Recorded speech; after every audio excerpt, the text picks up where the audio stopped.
Thank you for listening to our lessons from our daily Bible reading. The lesson today is the foolishness of being a fool. I'm sitting over here waiting for my brother to get a tooth extracted. And so I drove him over here. And on the way over, we talked about quite a few things. Some of the things that just go on. How people seem to be just so ungodly all the time.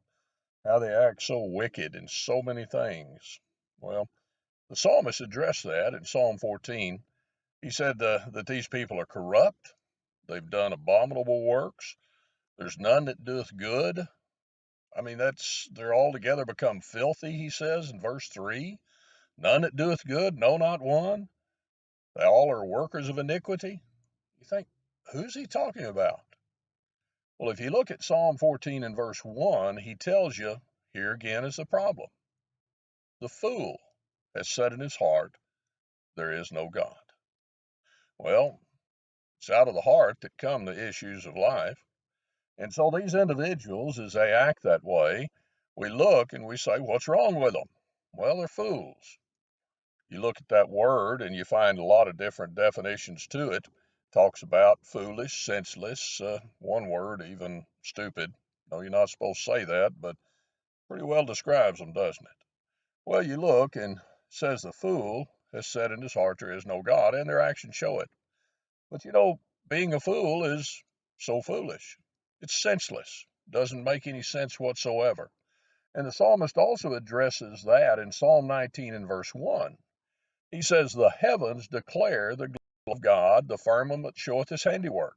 Day unto day uttereth speech, night unto night showeth knowledge.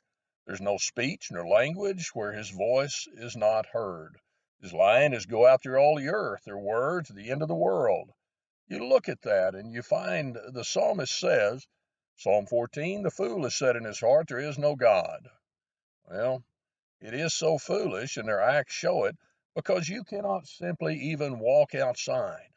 You see the rising of the sun, the setting of the sun, you see the moon, you see the stars. All of these declare and show forth, as Paul said in Romans 1, that God is, so that people are without excuse. Man has to be a fool to say there is no God. Man has to be a fool to act like there is no God, because God has made himself so evidently known throughout all of the creation. But if you want to know what he says about himself, look in the Bible.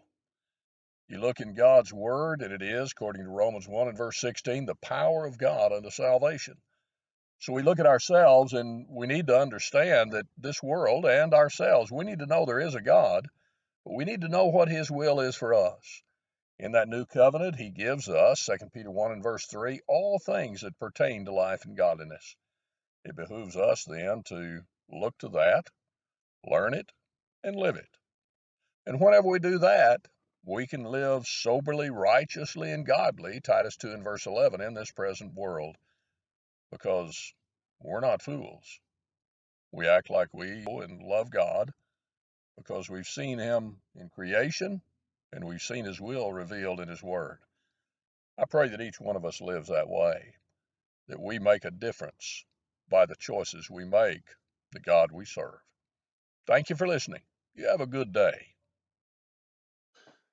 Thank you again for joining us in this Bible study. We remind you, if you'd like to follow along in our daily Bible reading, the link below in the description of this video will give you the PDF so you can read right along with us.